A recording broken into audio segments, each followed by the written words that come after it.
इस वीडियो में हम जानेंगे कि बादल कैसे फटते हैं। पहले तो आपको ये समझना है कि बादल आमतौर पर पहाड़ी इलाकों में फटते हैं।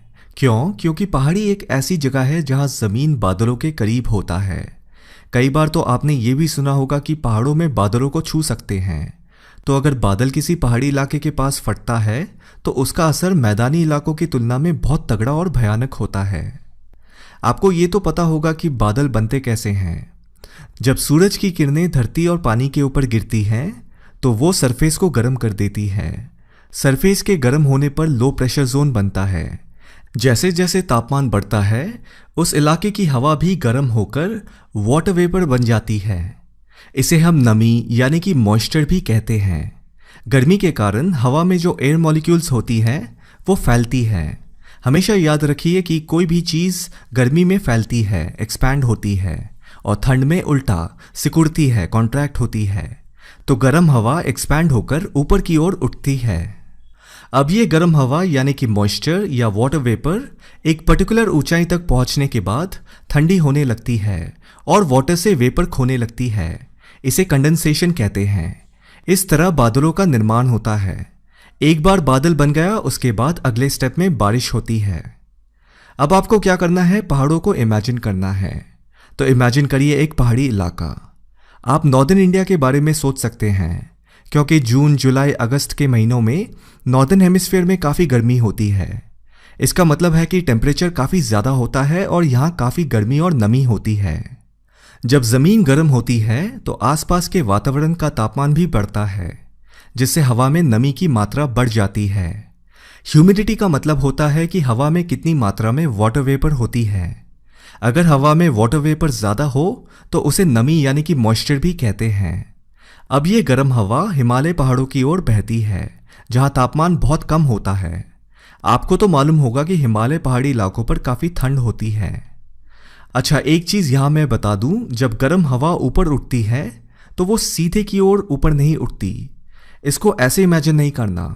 हवा जो है साइड की ओर यानी कि हॉरिजॉन्टली बहती है। अब ऐसा क्यों है? इसका जवाब आपको फिजिक्स के लॉ ऑफ थर्मोडायनेमिक्स टॉपिक में मिल जाएगा।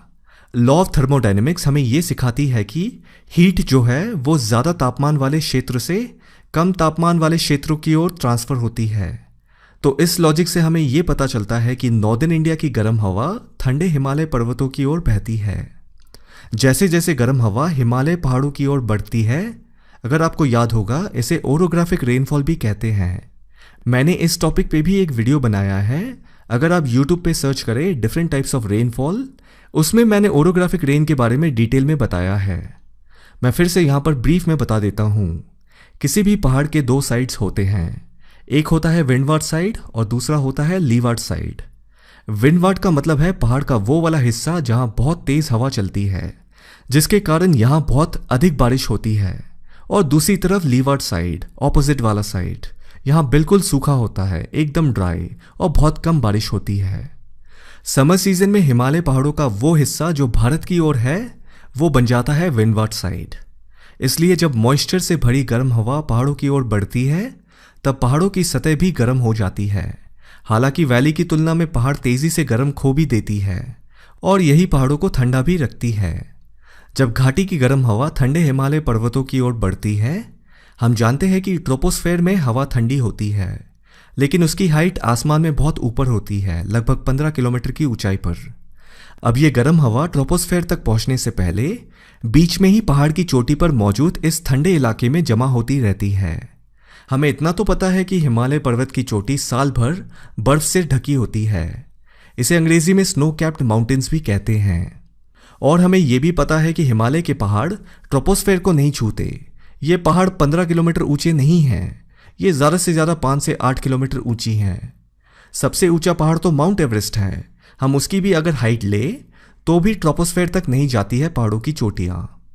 अब ये गर्म हवा पहाड़ की ढलान के साथ लगते हुए ऊपर की ओर उठती है।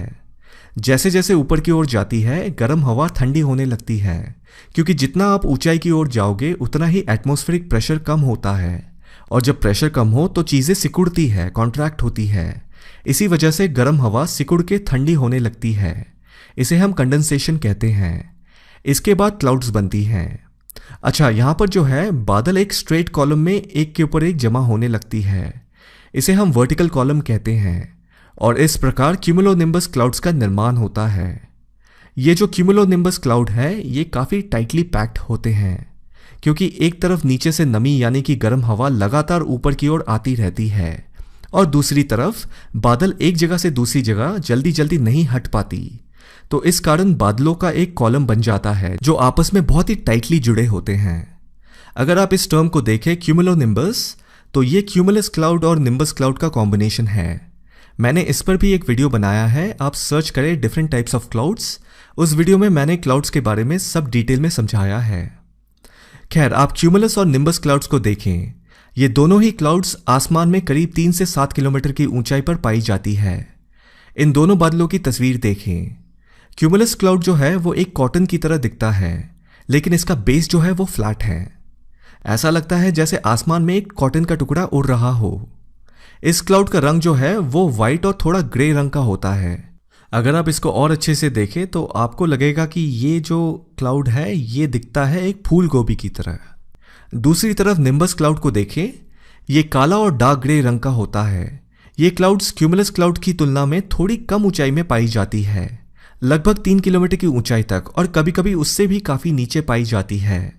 इन बादलों के रंग से आप इसका अनुमान लगा सकते हैं कि इनमें कितना पानी होगा, और क्योंकि इनका रंग काला और डार्क ग्रे होता है तो इस वजह से ये बादल आसानी से सूरज के किरणों को भी ढक देती हैं। इन बादलों का कोई पर्टिकुलर शेप नहीं होता, लेकिन इनमें काफ़ी भारी मात्रा में पानी होता है। तो अगली बार आप काले बादल देखें तो अपने साथ छाता ले जाना ना भूलें। अब यहाँ पर अगर आप देखें, क्यूमुलोनिम्बस क्लाउड्स का निर्माण आसमान में 3 से 5 किलोमीटर की ऊंचाई पर होता है। हाल ही में आपने न्यूज़ में देखा होगा कि बादल फटे थे धर्मशाला में। धर्मशाला हिमाचल में कांगड़ा वैली में पड़ता है। ये जगह धौलाधार पहाड़ों से काफ़ी नज़दीक है। धौलाधार पहाड़ हिमालय पहाड़ों का ही हिस्सा है। इन्हें मिडिल हिमालय पहाड़ों का दर्जा दिया गया है। धौलाधार पहाड़ों की हाइट भी लगभग 3 से 5 किलोमीटर की है। इसका मतलब इन पहाड़ों की ऊंचाई भी ठीक उतनी ही है जहां क्यूमुलस और निम्बस बादलों का निर्माण होता है। जैसा कि मैंने बताया, इन बादलों में बहुत ज़्यादा पानी होता है।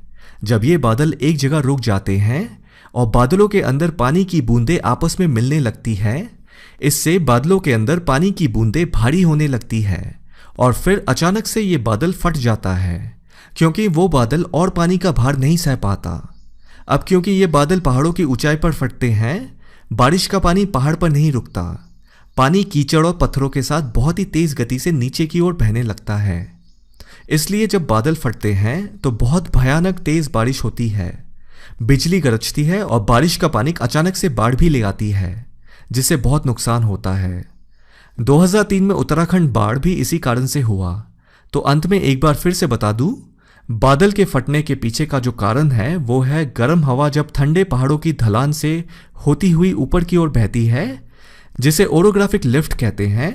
इस कारण क्यूमुलोनिम्बस नाम के बादलों का निर्माण होता है और फिर इन्हीं बादलों के फटने से जो भारी मात्रा में पानी गिरता है बारिश के रूप में, उसे क्लाउड बर्स्ट कहते हैं, जिससे कि बाढ़ जैसी स्थिति उत्पन्न होती है।